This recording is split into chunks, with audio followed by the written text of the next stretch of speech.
Hello everyone, welcome to magnet brains Hindi. और मैं आकाश रांगडाले आप लोगों को पढ़ाने वाला हूं कक्षा 9वीं की रसायन विज्ञान, जिसमें आज का हमारा चैप्टर है हमारे आसपास के पदार्थ। और इस चैप्टर में हम लोग पढ़ने वाले हैं स्टूडेंट्स पदार्थ की अवस्थाएं और पदार्थ की अवस्था में परिवर्तन कैसे होता है, उस चीज के बारे में हम पढ़ने वाले हैं। तो चलिए अपना चैप्टर स्टार्ट करते हैं और देखते हैं कि आज हम किन चीजों को सीखने वाले हैं पदार्थों के बारे में, है ना। देखिए, सबसे पहले तो हम ये देखेंगे कि जो हमारा पदार्थ है, ठीक है, वो कौन सी अवस्था में पाया जाता है ना।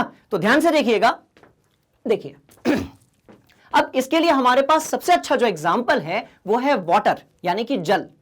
आपने ये देखा होगा कि जो पानी है उसको जब बहुत ज्यादा ठंडा कर दिया जाता है, ठीक है, तो वो क्या बन जाता है, वो बर्फ बन जाता है। पर जब पानी को गर्म कर दिया जाता है तो वो वाष्प में परिवर्तित हो जाता है। इसका मतलब ये हुआ कि एक ही जो पदार्थ है उसकी अलग अलग अवस्थाएं हो सकती हैं, है ना। ऐसी हमारे पास और भी बहुत सारी चीजें हैं, जैसे घी है।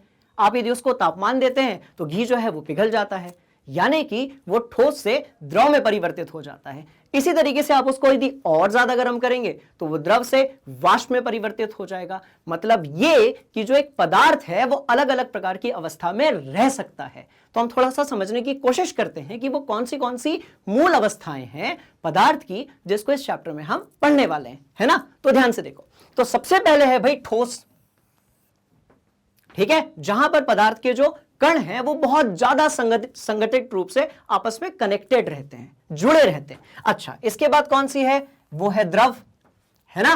और तीसरी जो मुख्य अवस्था है वो कौन सी है, गैस। तो इस अभी आज वाली जो क्लास है इसमें हम क्या देखेंगे कि जो पदार्थ की अवस्थाएं हैं वो कौन सी होती हैं, ठीक है, और इन अवस्थाओं को हम कैसे परिवर्तित कर सकते हैं। ठीक, तो मुख्य रूप से हमें 3 अवस्थाओं के बारे में पढ़ना है। पहली है ठोस, दूसरी है द्रव और तीसरी है गैस, है ना। हम ये देखेंगे कि जो अणु होते हैं, परमाणु होते हैं, या वो सभी कण होते हैं जो पदार्थ का निर्माण करते हैं, ठीक है, उनका अवस्था के बनने में, अवस्था के होने में क्या योगदान होता है। ठीक है जी, चलिए तो आगे बढ़ते हैं, देखते हैं। देखो, सबसे पहले आपके जो ठोस होते हैं, एक ब्रीफ इंट्रोडक्शन लेते हैं। जो ठोस होते हैं उसमें जो कण होते हैं वो बच्चों देखो बिल्कुल पास में होते हैं, देखो बिल्कुल पास में लगे हुए हैं ठोस में। इसी तरीके से द्रव में वो थोड़े से दूर हो जाते हैं। और जब आप गैस की बात करते हैं तो उनके बीच की जो दूरी होती है वो और भी ज्यादा बढ़ जाती है। तो क्या है कि ये जो कण होते हैं या फिर अणु होते हैं या फिर परमाणु होते हैं, इनके बीच की जो दूरी होती है, इसी से यह निर्धारण होता है कि जो पदार्थ है उसकी अवस्था क्या होगी, है ना। तो हम अब क्या करेंगे, 1 बाय 1 एक एक अवस्था को समझेंगे, उसके उदाहरण लेंगे और उस पर हम थोड़ा सा अपना ज्ञान बढ़ाने की कोशिश करेंगे, ठीक है। तो सबसे पहले हम पढ़ने वाले हैं ठोस अवस्था के बारे में, है ना। देखिए देखिए, तो सबसे पहले हम पढ़ेंगे पदार्थ की ठोस अवस्था के बारे में। आपके आसपास अभी ऐसी बहुत सारी चीजें होंगी जो ठोस अवस्था में होंगी, है ना। मतलब जिनको आप जब टच करते हैं, बात समझ में आ रही है, तो उनका जो आयतन रहता है, ठीक है, वो थोड़े से कठोर फील होते हैं। आपको कैसे महसूस होंगे, थोड़े से कठोर महसूस होंगे। इसका मतलब ये हुआ कि जो ठोस अवस्था है, ठीक है, उसके अंदर उसके जो कण हैं, पदार्थ के जो कण हैं वो बिल्कुल पास में, बहुत ज्यादा पास में होते हैं। उनके बीच की जो दूरी होती है वो बहुत ही कम होती है। तो हमें मुख्य रूप से 3 ऐसे गुणधर्म या प्रॉपर्टीज हैं ठोसों के बारे में जिसको अपने दिमाग में फिट रखना है। कौन सी प्रॉपर्टीज है वो देखते हैं। देखिए, सबसे पहले तो जितने भी ठोस होते हैं उनका आकार निश्चित होता है। मतलब ये कि उनका आकार में बहुत ज्यादा परिवर्तन तब तक नहीं आएगा जब तक हम तापमान और दाब, टेम्परेचर और प्रेशर में बहुत चेंज नहीं लाते हैं, तब तक उनके आकार में परिवर्तन नहीं आएगा। मतलब आकार कैसा है, निश्चित है। अच्छा, इसके बाद उनकी जो सीमाएं होती हैं वो स्पष्ट होती हैं। उनकी जो सीमाएं होती हैं वो स्पष्ट होती है, बाउंड्री एकदम फिक्स्ड होती है। ऐसा नहीं कि गैस के तरीके से वो कहीं पर भी उसके कण जा रहे हैं, ऐसा बिल्कुल भी नहीं होता है। इसका मतलब ये कि जो सीमाएं होती हैं वो कैसी होती है, स्पष्ट होती है। और तीसरी और सबसे महत्वपूर्ण गुणधर्म जो है बच्चों, वो है आयतन स्थिर होता है। मतलब ये कि जो ठोस होते हैं उनका जो आयतन होता है वो स्थिर होता है। समझने के लिए हम कुछ एक चीजों को कंसीडर करते हैं, जैसे कि ये देखिए, मेरे पास ये मेरी घड़ी है, अब यदि इसको मैं ऐसे ऐसे कंप्रेस कर रहा हूं, इसको जब मैं इस पर दबाव लगा रहा हूं तो इसके आयतन में परिवर्तन नहीं आ रहा है ना। इसका जो शेप है, आकार है, वो कैसा है, वो बिल्कुल फिक्स्ड है, राइट। इसका मतलब ये कि आकार रहेगा कैसा, निश्चित, सीमाएं कैसी रहेंगी, स्पष्ट, और आयतन भी कैसा रहेगा, स्थिर, है ना। अब सवाल पैदा होता है कि कुछ एक एग्जांपल्स हम लेते हैं। सबसे पहले हमने एक एग्जांपल लिया, चलिए तो हम एक काम करते हैं, एक एग्जांपल लेते हैं पेन। दूसरे नंबर पे हम एग्जांपल लेते हैं रबर, ठीक है। ये दो एग्जांपल्स हम लोग लेते हैं। अब आप कहेंगे सर पेन तो ठीक है, पेन का तो आकार भी निश्चित है, सीमाएं भी स्पष्ट है और आयतन भी स्थिर है, पर जब हम बात करते हैं रबर की तो आपको लगेगा सर रबर तो खिंच जाता है ना, फिर ये ठोस कैसे हुआ। पर देखो खींचने के बाद वो वापस से अपने उसी आकार में आ गया, मतलब ये कि खींचने के पहले और बाद में उसका जो आकार है स्टूडेंट्स, वो कैसा है, वो वैसा ही है जैसा पहले था और बाद में है। मतलब ये कि उसका जो आकार है वो कैसा रहना चाहिए, वो निश्चित रहना चाहिए, उसमें परिवर्तन नहीं होना चाहिए जब आप उस पर क्या लगाते हैं, जब आप उसको खिंचाव देते हैं। बात समझ में आ रही है। तो रबर खींचने के पहले और यदि आप उसमें प्रेशर रिलीज कर देंगे तो उसके बाद भी उसका जो शेप रहेगा, आकार रहेगा, वो कैसा रहेगा, वो स्थिर रहेगा। तो ऐसे हमारे आसपास बहुत सारी चीजें हैं, जैसे स्टील को आप देखिए, आप इस पर हथौड़े से कितना सारा प्रेशर लगा रहे हैं, उसके बाद भी इसका जो आयतन रहेगा, ठीक है, वो कैसा रहेगा, वो निश्चित रहेगा। इसी तरीके से इसका जो आकार है ना, ये कील ही रहेगी, लकड़ी के अंदर जाने के बाद भी ये कील ही रहेगी। इसका मतलब इसका जो आकार है वो कैसा रहेगा, वो भी बिल्कुल स्थिर रहेगा, नियत रहेगा। बात समझ में आ रही है। तो ठोस क्या होते हैं, ठोस वो होते हैं, ऐसे पदार्थ होते हैं जिनका आकार निश्चित होता है, राइट। दूसरी बात, जिनकी सीमाएं स्पष्ट होती है, और तीसरी बात, जिनका आयतन जो रहता है वो स्थिर रहता है। और सबसे महत्वपूर्ण बात, जो भी ठोस होते हैं वहां पर जो कण होते हैं उनके बीच की जो दूरी होती है वो बहुत ही कम होती है। मतलब ठोस पदार्थ के जो कण होते हैं वो बहुत ज्यादा आपस में पास पास कनेक्टेड रहते हैं, ठीक है। तो ये कौन सी अवस्था थी, ये थी हमारी ठोस अवस्था, है ना। अब इसके बाद हम किसके बारे में पढ़ेंगे, हम पढ़ेंगे द्रव अवस्था के बारे में। देखते हैं इसमें क्या होता है, ठीक है।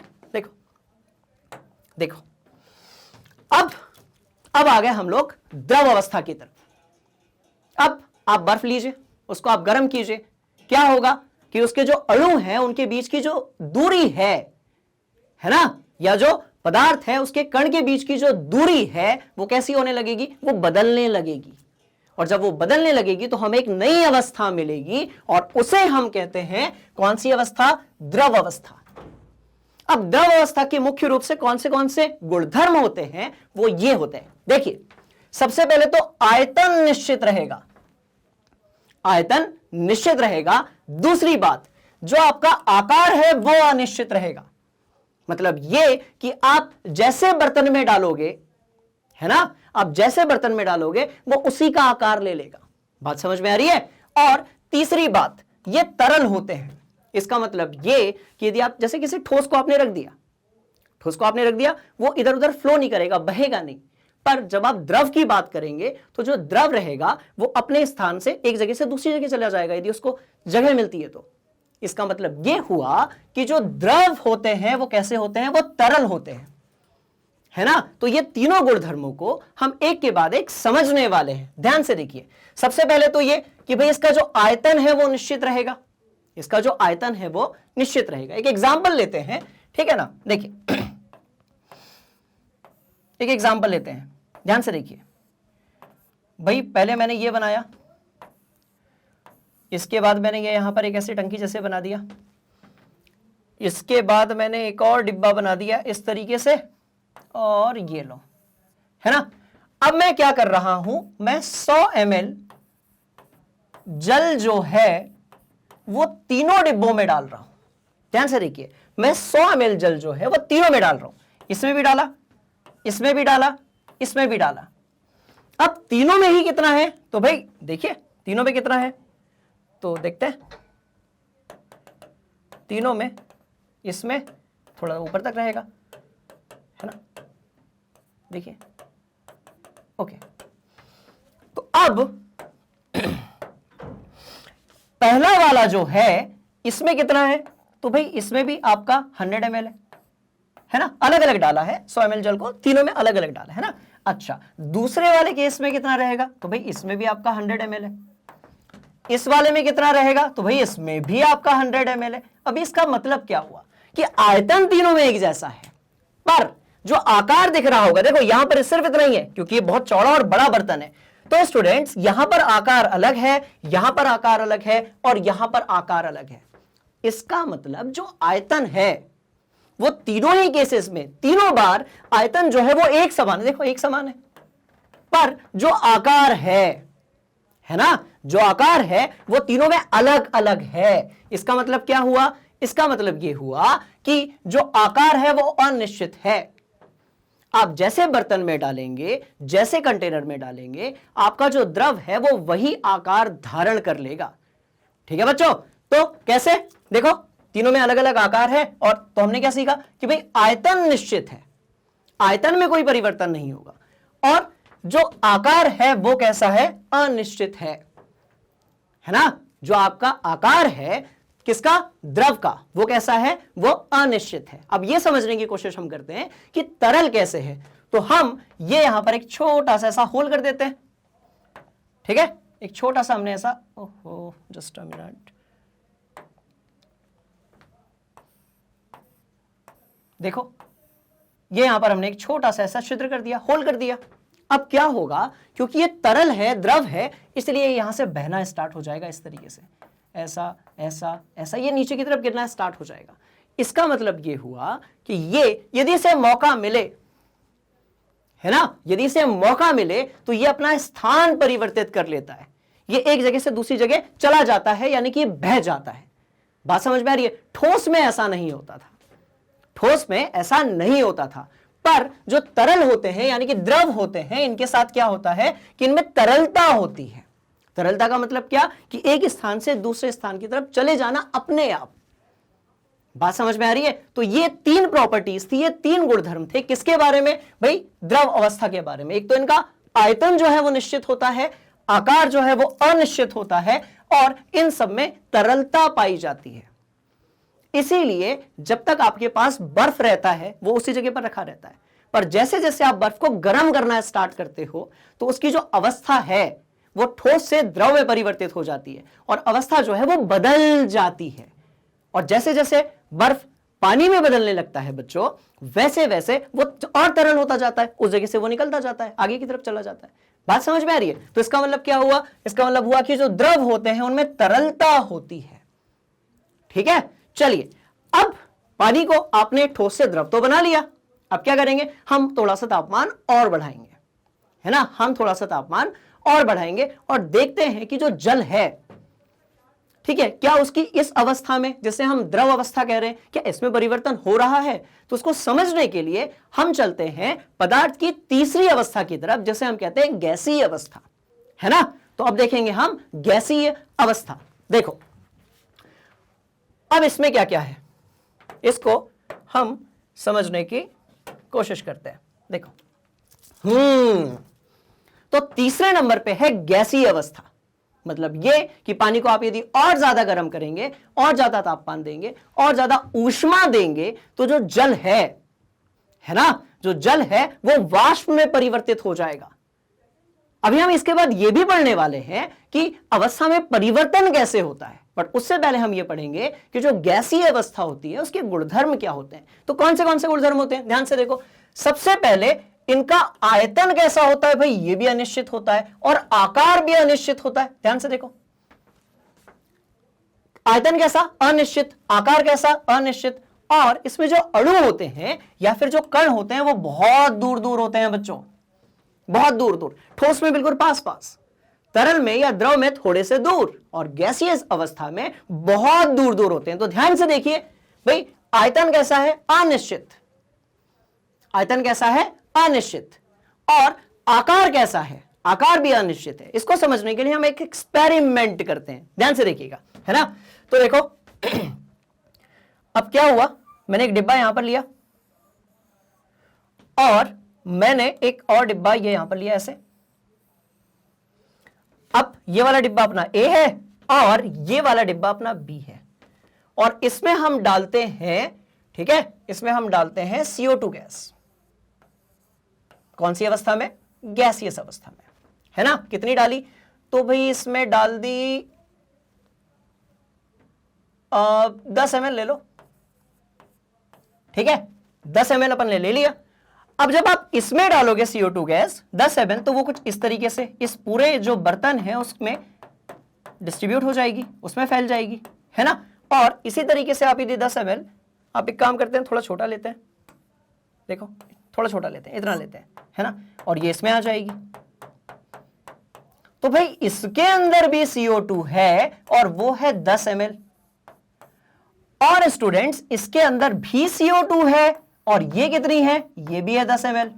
अब आप ध्यान से देखिए भाई, दोनों में 10 ml है, पर पहले वाले केस में जो आयतन है वो बहुत ज्यादा है और दूसरे वाले केस में जो आयतन है वो बहुत, मतलब इससे कंपैरेटिवली कम है। इसका मतलब ये हुआ कि आपने देखिए 10 ml ही डाला था दोनों में, पर ये पूरे में फैल गई। तो गैस को जितनी जगह मिलती है ना, गैस को जितनी जगह मिलती है उतने में वो फैल जाती है। बात समझ में आ रही है? गैस को जितनी जगह मिलती है उतने में वो फैल जाती है। ये सबसे इंपॉर्टेंट और सबसे महत्वपूर्ण गुणधर्म है किसका? भाई गैसीय अवस्था का। जितनी जगह मिलेगी उतने में वो क्या करेगी? फैल जाएगी। जब आप अगरबत्ती लगाते हो तो आपने एक रूम में अगरबत्ती लगाई, है ना, पर उसकी जो गंध होती है वो बच्चों दूसरे रूम में भी आती है ना। इसका मतलब क्या हुआ? आपने लगाई कहीं और है, तो वहां तो है ही, पर दूसरे रूम में भी आ गई। इसका मतलब क्या हुआ कि वो जो गैस है उसको जितनी जगह मिलेगी, जहां जहां से मौका मिलेगा उसको फैलने का, बाहर निकलने का, वहां से वो बाहर निकल जाएगी। बात समझ में आ रही है? इसका मतलब आपकी जो गैसीय अवस्था होती है, आपकी जो गैसीय अवस्था होती है, ये कैसी होती है? तो भाई इसका आयतन अनिश्चित होता है और जो आकार होता है बच्चों वो भी कैसा होता है? अनिश्चित होता है ना। आयतन और आकार दोनों के दोनों कैसे होंगे? अनिश्चित होंगे। अच्छा जी, इसके बाद देखो इसके अणु बहुत दूर दूर होते हैं, बहुत दूर दूर अणु होते हैं। तो अभी हम कंपेयर करने वाले हैं ठोस अवस्था को, द्रव अवस्था को और गैसीय अवस्था को, है ना। ध्यान से देखिएगा। चलिए तो कंपेयर करते हैं और देखते हैं, ठीक है। देखो अब सवाल पैदा होता है कि सबसे पहले तो हम कंपेयर करेंगे, हम तुलना करेंगे ठोस अवस्था की, द्रव अवस्था की और गैसीय अवस्था की। और इसके बाद हम क्या करेंगे? इसके बाद हम ये देखेंगे कि जो अवस्थाएं होती हैं पदार्थ की, इसको यदि हमें परिवर्तन करना है तो हम परिवर्तन कैसे करेंगे। बात समझ में आ रही है? सबसे पहले क्या करेंगे? तुलना करेंगे। तुलना करने के लिए एक तरफ मैं बना लेता हूं ठोस, है ना, एक तरफ बना लिया गया द्रव और एक तरफ बना लिया गया गैस। चलो थोड़ा सा इसको अपन, एक मिनट रुको, थोड़ा सा इधर बनाते हैं, है ना। तो एक तरफ हो गया ठोस, एक तरफ हो गया हमारा द्रव और एक तरफ हो गया हमारा गैस। ठीक है स्टूडेंट्स, अब ध्यान से देखना, एक तरफ लिखा हुआ है आकार और यहां पर लिखा हुआ है आयतन। बात समझ में आ रही है? चलिए, तो ये हो गया डिवीजन, ये हो गया डिवीजन। अब देखिए, हाँ जी, तो अब ठोस में जो आकार रहेगा वो कैसा रहेगा? भाई वो निश्चित रहेगा। कैसा रहेगा? वो निश्चित रहेगा, है ना। कैसा रहेगा? निश्चित रहेगा। द्रव में जो आकार है, ठीक है, द्रव में जो आकार है वो कैसा रहेगा? वो अनिश्चित रहेगा। कैसा रहेगा? अनिश्चित रहेगा। ठीक है। चलिए, गैस में भी कैसा रहेगा? भाई अनिश्चित रहेगा। बात समझ में आ रही है? अच्छा जी, इसी तरीके से जो ठोस में आयतन है वो कैसा रहेगा? वो निश्चित रहेगा। द्रव में जो आयतन होगा, है ना, वो भी कैसा रहेगा? वो निश्चित रहेगा। और गैस में अनिश्चित रहेगा। तो क्या समझे हम? ये समझे कि जो आकार है वो ठोस में निश्चित रहेगा, द्रव में अनिश्चित रहेगा और गैस में भी अनिश्चित रहेगा। मतलब जिस बर्तन में आप इसे डालेंगे वो उसी का आकार ग्रहण कर लेगी। ठीक है। पर जब आप आयतन की बात करेंगे तो ठोस में वो निश्चित रहेगा, द्रव में भी वो निश्चित रहेगा, पर गैस में आकार भी अनिश्चित रहेगा। मतलब ये कि आपने एक जगह से 100 ml कोई गैस निकाली और उसको आपने 1000 ml के दूसरे बर्तन में डाल दिया, दूसरे डिब्बे में डाल दिया, तो वो जो 100 ml गैस पहले बर्तन में थी वो दूसरे में 1000 ml, बात समझ में आ रही है, उसमें जाकर वो अपने आप को या वो स्थान जो है वो उसको ग्रहण कर लेगी। इसका मतलब ये कि जो गैस है उसका ना तो आकार निश्चित रहता है और ना ही आयतन निश्चित रहता है। बात समझ में आ रही है। तो अब हम ये देखते हैं कि हमें यदि ठोस से द्रव बनाना है या ठोस से गैस बनाना है या द्रव से गैस बनाना, तो हम कैसे बनाएंगे। मतलब ये कि हम पढ़ने वाले हैं पदार्थ की जो अवस्था होती है उसमें परिवर्तन कैसे होता है बच्चों, ठीक है, ध्यान से देखो। अब देखो, हम जब कभी भी ठोस को कन्वर्ट करते हैं द्रव में, है ना, हम जब कभी भी ठोस को कन्वर्ट करते हैं किसमें, द्रव में, तो उसको हम कहते हैं संलग्न, संगलन। बात समझ में आ रही है। जब भी हम ठोस को कन्वर्ट करते हैं, परिवर्तित करते हैं, ठीक है, तो हम बोलते हैं संगलन। क्या बोलते हैं, संगलन। और द्रव को यदि आप गैस में परिवर्तित करते हो तो उसको आप कहते हो वाष्पीकरण। हम एक एग्जाम्पल लेंगे, ठीक है, और इसको समझने की कोशिश करेंगे। कुछ इसी तरीके से आप यदि ठोस से डायरेक्टली गैस बनाते हो तो आप उसे कहते हो ऊर्ध्वपातन, है ना। जब ठोस से किसमें कन्वर्ट हो जाएगा, गैस में, तो आप उसे बोलेंगे ऊर्ध्वपातन। पर जब गैस से वापस में आप ठोस बनाओगे तो आप उसको बोलेंगे निक्षेपण। बात समझ में आ रही है। कुछ इसी तरीके से आप यदि गैस से द्रव बनाओगे तो आप बोलेंगे संघनन, क्योंकि आपने उसका जो घनत्व है वो बढ़ा दिया है। ऐसे ही कुछ जब आप द्रव से ठोस बनाओगे आप उसे कहोगे जमना, है ना। तो अब ये समझते हैं कि ये जो अवस्था में परिवर्तन होता है ये कैसे होता है, ठीक है। तो अवस्था में परिवर्तन के लिए आपको सिर्फ एक चीज पर ध्यान रखना है और वो है कणों के बीच की दूरी, ठीक है, कणों के बीच की दूरी, कणों के बीच की दूरी। मतलब ये कि आप यदि कणों के बीच की दूरी को बढ़ा सकते हो या फिर कम कर सकते हो, ठीक है, तो आप किसी भी पदार्थ की जो अवस्था है उसमें परिवर्तन ला सकते हो। समझने की कोशिश करते हैं, ध्यान से देखिएगा।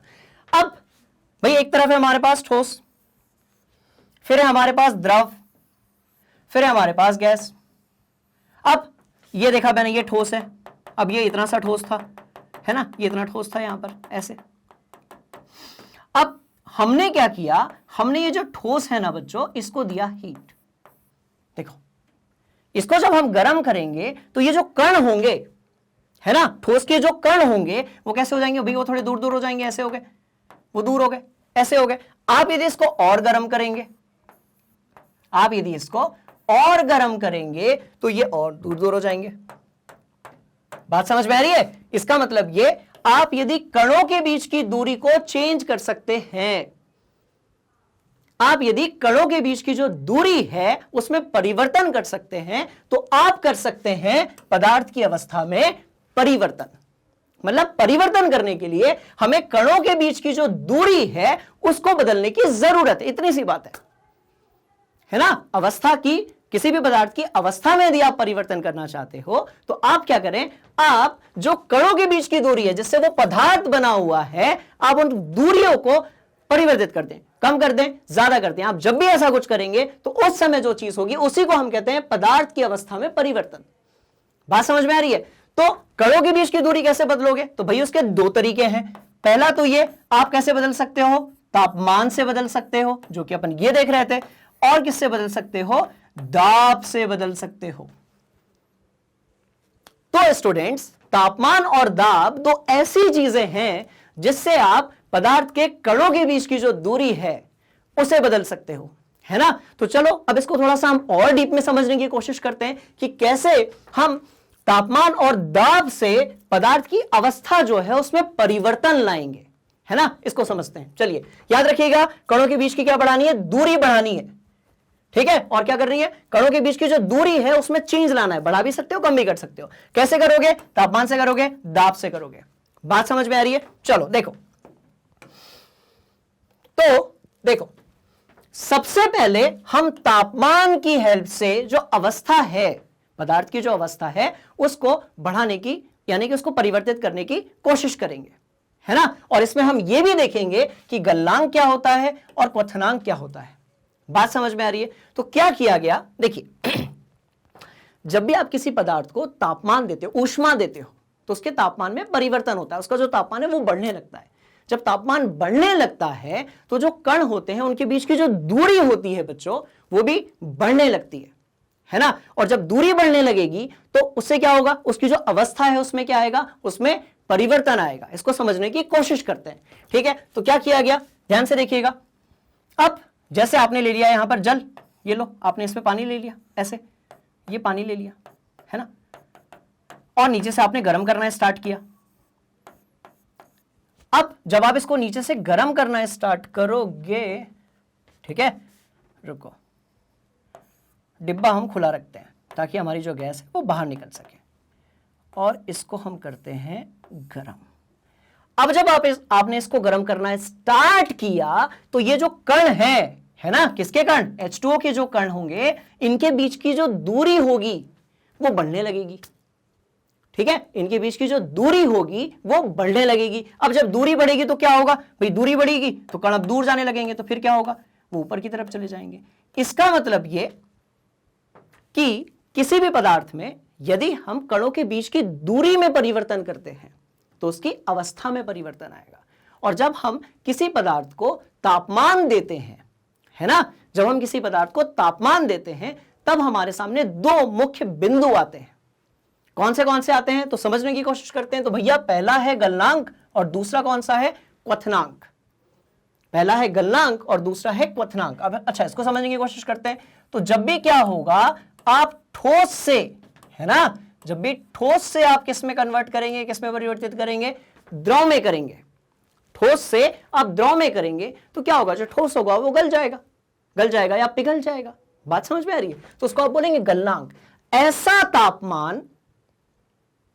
ऐसा तापमान जिस पर कोई पदार्थ ठोस से द्रव में परिवर्तित हो जाता है उसे हम कहते हैं गलनांक। तो गलनांक क्या है भाई, तापमान है। गलनांक जो है वो क्या है, वो तापमान है, ताप का मान है, टेम्परेचर है, ठीक है। तो ऐसा तापमान जिसमें कोई ठोस जो है वो किस में कन्वर्ट हो जाता है, द्रव में कन्वर्ट हो जाता है, राइट, इसको हम बोलते हैं गलनांक। तो जल के लिए हम देखने वाले हैं जो गलनांक है, ठीक है। हम उसको H2O की मदद से समझने की कोशिश करते हैं। हम दो चीजों को H2O की हेल्प से समझने की कोशिश करते हैं। भाई पहला है गलनांक और दूसरा है क्वथनांक, ठीक है। तो ध्यान से देखिए, मैं यहां पर लिख रहा हूं H2O। अब हमारा जो H2O है भाई अभी वो कौन से स्टेट में है, सॉलिड स्टेट में, ठोस अवस्था में, ठीक है। इसके बाद देखो यहां पर देखो, जो आपका H2O है वो अभी द्रव अवस्था में है, और इसी तरीके से जो हमारा H2O है, ठीक है, वो यहां पर गैसीय अवस्था में है। तो जब वो ठोस अवस्था में होता है हम कहते हैं बर्फ। H2O जब ठोस अवस्था में होता है हम कहते हैं बर्फ। इसी तरीके से जब वो तरल अवस्था में होता है, द्रव अवस्था में होता है, हम उसे कहते हैं जल, है ना। और जब वो गैसीय अवस्था में हो जाता है तो हम कहते हैं वाष्प। इसका मतलब देखिए, उसका जो रासायनिक सूत्र है ना, वो एक जैसा है बट उसकी अवस्था अलग अलग है। यहां पर वो ठोस है, यहां पर वो द्रव है, और वहां पर वो गैसीय अवस्था में। तो उसको भी हम लोग लिख लेते हैं। ध्यान से देखिएगा, ये देखिए,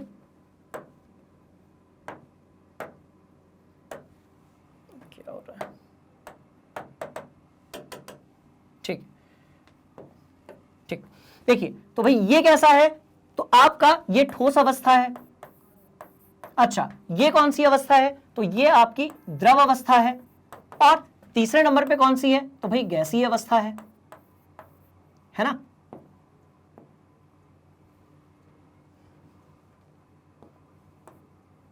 तो ये हो गई आपकी गैसीय अवस्था, ठीक है।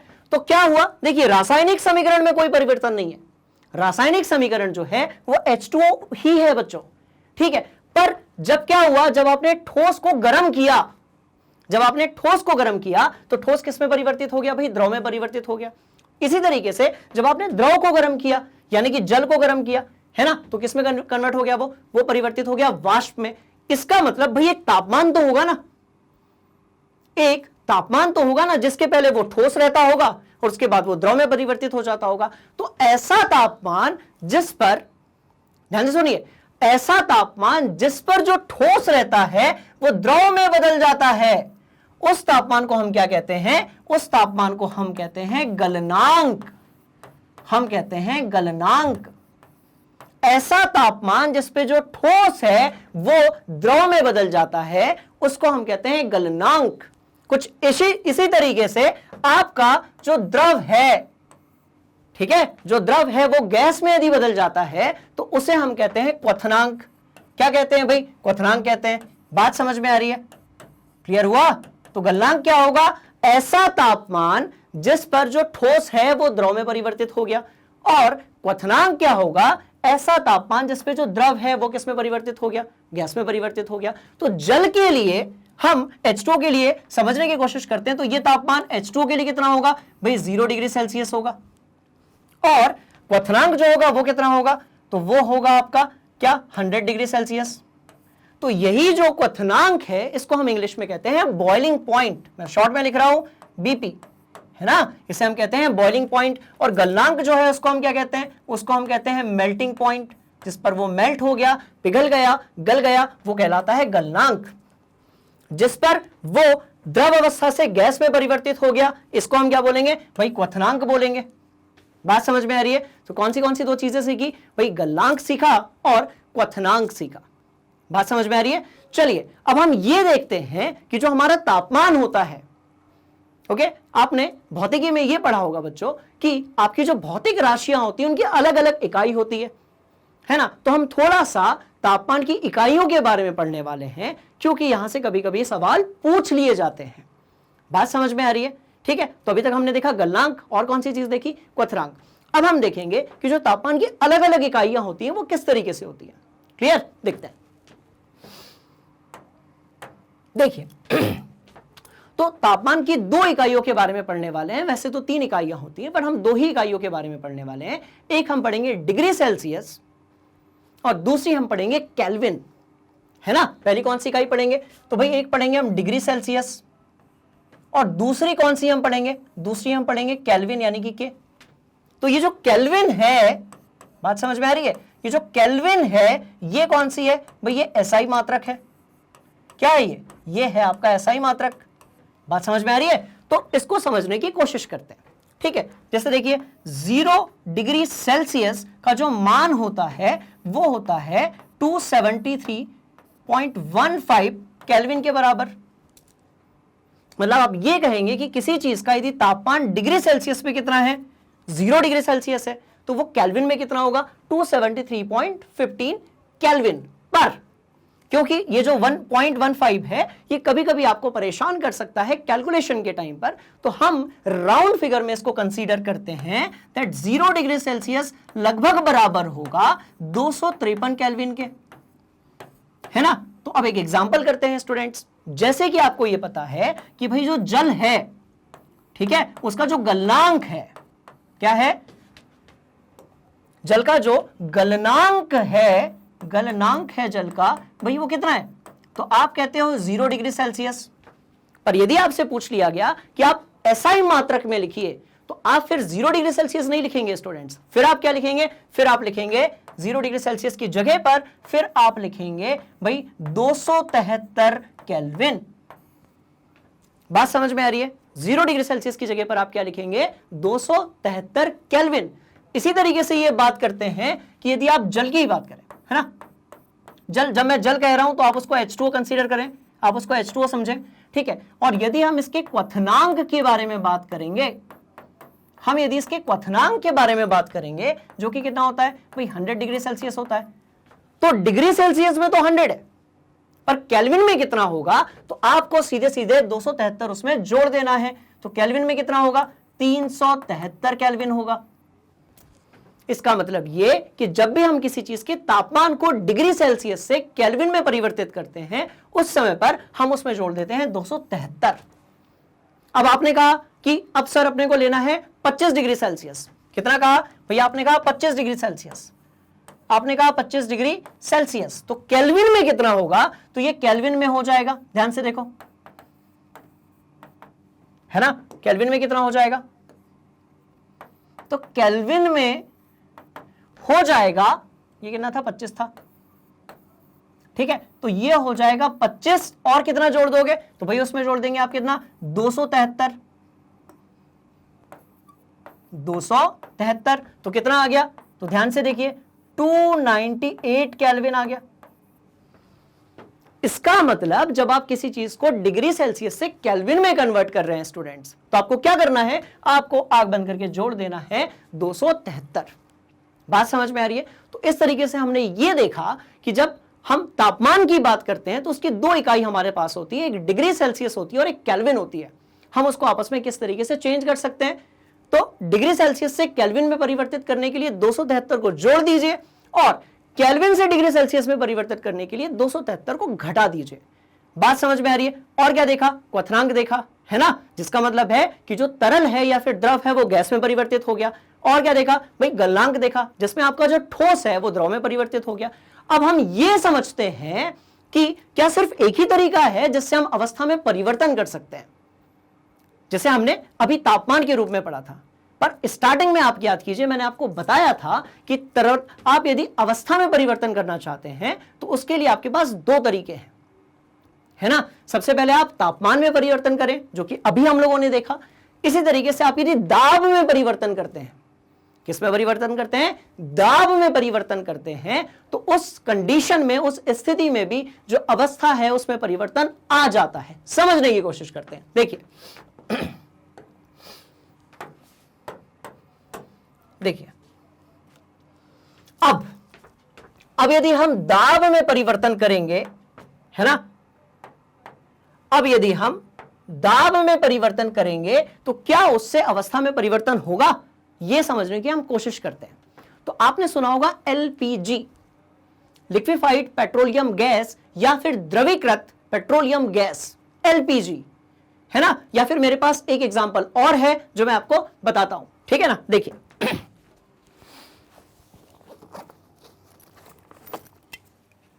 चलिए, अब मेरे पास एक कंटेनर है जिसको मैं कोशिश करता हूं, देखते हैं इसके अंदर कौन सी, ठीक है, कौन सी अवस्था है पदार्थ की। क्योंकि स्टूडेंट्स ये डिओड्रेंट है, इसलिए इसके अंदर जो है अभी वो लिक्विड है ना। कौन सी अवस्था दिख रही है, लिक्विड। पर यदि मैं इसको स्प्रे करता हूं, ध्यान से देखिए, अंदर है लिक्विड, है ना, अंदर लिक्विड है, पर यदि मैंने इसको स्प्रे किया, जब मैंने इसको स्प्रे किया, ऐसे किया, जब मैंने इसके दाब में परिवर्तन लाया, तो ये जो अंदर का तरल है ये कन्वर्ट किस में हो गया भाई, ये कन्वर्ट हो गया गैस में। ध्यान से देखिए, ये देखिए, ये देखिए। कुछ बच्चे बोल रहे होंगे सर ने उड़ा दिए 5 रुपए का। हाँ, कोई दिक्कत नहीं, ये देखो, ये देखो, है ना। इसका मतलब क्या हुआ, इसका मतलब ये हुआ कि जब हम दाब में परिवर्तन करते हैं तो अवस्था में परिवर्तन होता है। समझने की कोशिश करते हैं, ठीक है। अब देखो, मैंने क्या कहा था, कणों के बीच की दूरी, कणों के बीच की दूरी, है ना। तो कणों के बीच की दूरी को आप यदि कम करोगे या ज्यादा करोगे तो इस सिचुएशन में क्या होगा, जो अवस्था होगी उसमें होगा परिवर्तन। कैसे होगा समझते हैं। देखिए, अब ये देखिए, ये पिस्टन जब नीचे की तरफ आ रहा है तो जो कण है ना, उनके बीच की दूरी कैसी हो रही है, उनके बीच की दूरी कैसी हो रही है, तो भाई वो कम हो रही है। इसका मतलब जब आप दाब बढ़ाते हो, क्या बढ़ाते हो, दाब बढ़ाते हो, है ना। समझने की कोशिश करते हैं, ध्यान से देखो, ये देखो, एक डिब्बा लिया, कुछ कण है इसके में, ऐसे दूर दूर है गैस की कण, है ना, कोई भी ले लीजिए आप। ये डिब्बा ले लिया, इसको ऐसे कनेक्ट कर दिया आपने, ये लो ये लो ये लो ये लो ये लो ये लो। अब आप यहां से क्या बढ़ा रहे हो, तो भाई यहां से आप दाब बढ़ा रहे हो, ठीक है। क्या बढ़ा रहे हो, दाब बढ़ा रहे हो, है ना। कौन सी चीज बढ़ा रहे हो भाई, दाब बढ़ा रहे हो। बात समझ में आ गई। अब जब आप दाब बढ़ाओगे तो ये जो आपको अंदर बहुत सारे कण दिख रहे होंगे, ये क्या होंगे, इनके बीच की दूरी कम हो जाएगी। बात समझ में। अब ये जब नीचे आएगा तो थोड़ी देर बाद ये कुछ इस तरीके से नहीं दिखेगा, ध्यान से देखिए, थोड़ी देर बाद ये कुछ इस तरीके से दिखेगा, कुछ इस तरीके से, ठीक है। यहां पर दाब बढ़ाया, थोड़ी देर बाद ये कुछ इस तरीके से दिखेगा। अब कण बहुत पास आ चुके हैं, तो क्या होगा, इसका जो घनत्व होगा, ये जो पदार्थ का घनत्व होगा बच्चों, ये कैसा हो जाएगा, ये बढ़ जाएगा। तो जब आप दाब बढ़ाते हो, क्या बढ़ाते हो, जब आप दाब बढ़ाते हो तो दाब से क्या बढ़ता है भाई, घनत्व बढ़ता है। बात समझ में आ रही है, कौन सी चीज बढ़ती है, तो घनत्व बढ़ता है ना। जब आपने दाब बढ़ाया तो कौन सी चीज बढ़ी, घनत्व बढ़ा। अब जब घनत्व बढ़ेगा तो कणों के बीच की जो दूरी है उसमें परिवर्तन आएगा, और कणों के बीच की दूरी में यदि परिवर्तन आएगा तो फिर किस में परिवर्तन आएगा भाई, अवस्था में परिवर्तन आएगा।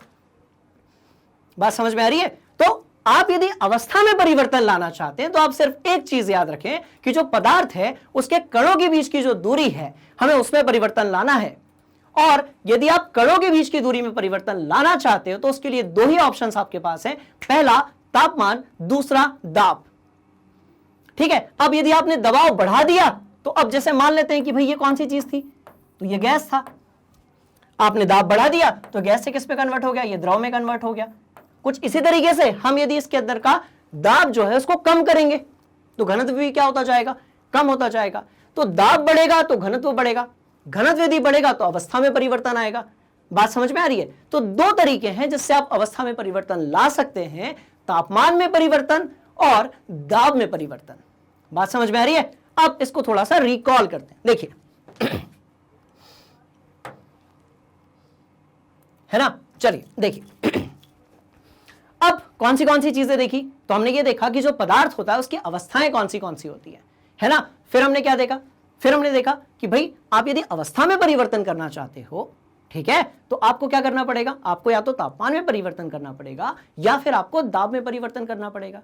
जैसे आपने सुना लिक्विड पेट्रोलियम गैस या फिर एलपीजी या फिर द्रवीकृत पेट्रोलियम गैस, तो उसमें क्या होता है कि वो गैस अवस्था में ही पाई जाती है, पर जब आप सिलेंडर के अंदर उसको भरते हो तो वहां पर दाब इतना ज्यादा होता है कि जो गैस के अणु होते हैं, है ना, ये जो कण होते हैं वो इतने पास में आ जाते हैं कि पास में आने से उनका जो घनत्व है वो बढ़ जाता है, और जैसे ही उनका घनत्व बढ़ जाता है तो वो गैसीय अवस्था से आ जाते हैं द्रव यानी कि तरल अवस्था में। बात समझ में आ रही है? तो दाब में यदि आप परिवर्तन करेंगे तो उस सिचुएशन में, उस परिस्थिति में जो घनत्व है उसमें परिवर्तन होगा और अवस्था में भी परिवर्तन होगा। बात समझ में आ रही है?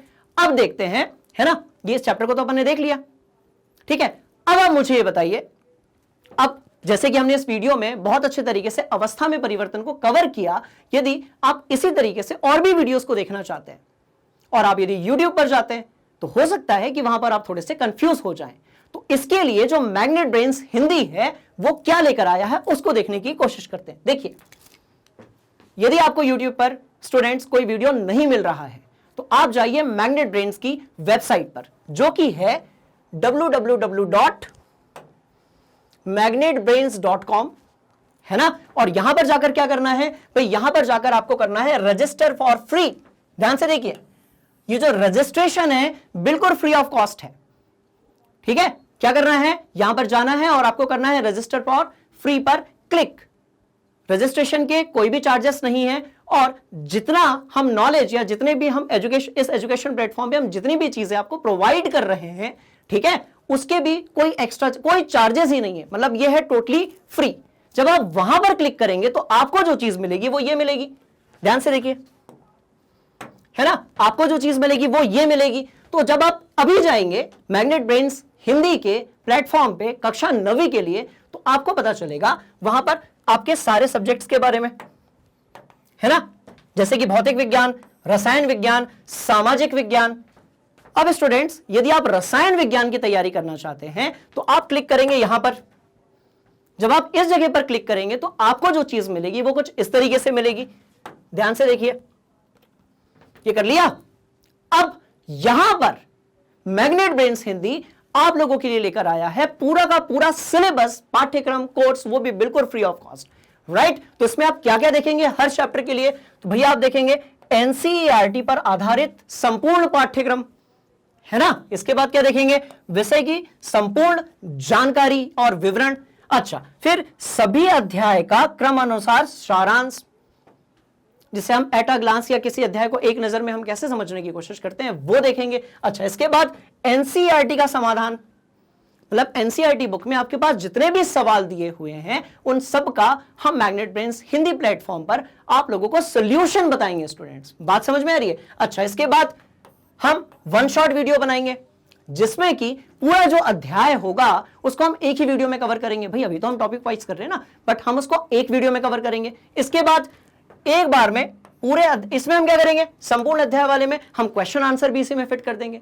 तो आप जिस तरीके से पढ़ना चाहें, बात समझ में आ रही है, मैग्नेट ब्रेन्स हिंदी के प्लेटफॉर्म पर आपको उस तरीके से उस अध्याय के बारे में चैप्टर मिलेगा। और लास्ट में क्या था भाई, एमसीक्यू क्वेश्चंस, तो ऑब्जेक्टिव क्वेश्चंस भी कवर किए जाएंगे, सब्जेक्टिव क्वेश्चंस भी कवर किए जाएंगे। ये सारी चीजें आपको मिलने वाली है मैग्नेट ब्रेन्स प्लेटफॉर्म पे, ठीक है, मैग्नेट ब्रेन्स हिंदी पर। अच्छा, अब देखते हैं, ध्यान से देखो। तो इसी तरीके से होपफुली आज जो हमने पढ़ा पदार्थ की अवस्था में परिवर्तन, है ना, यह आपको कनेक्ट हुआ होगा। ठीक है स्टूडेंट्स, तो अब यदि आपको कक्षा 6वीं से लेकर 12वीं तक हिंदी माध्यम के पाठ्यक्रम में किसी भी विषय के बारे में, किसी भी टॉपिक के बारे में यदि कोई भी जानकारी चाहिए, तो वो मैग्नेट ब्रेन्स हिंदी आप लोगों के लिए लेकर आए बिल्कुल फ्री। ठीक है, जिसमें हम पूरा जो सिलेबस है उसको कवर करेंगे, है ना। तो अब मिलते हैं अगली वीडियो में, अगली वाली क्लास में, अगले टॉपिक्स के साथ में। तब तक के लिए लाइक कीजिए, शेयर कीजिए और सब्सक्राइब कीजिए। Thank you so much.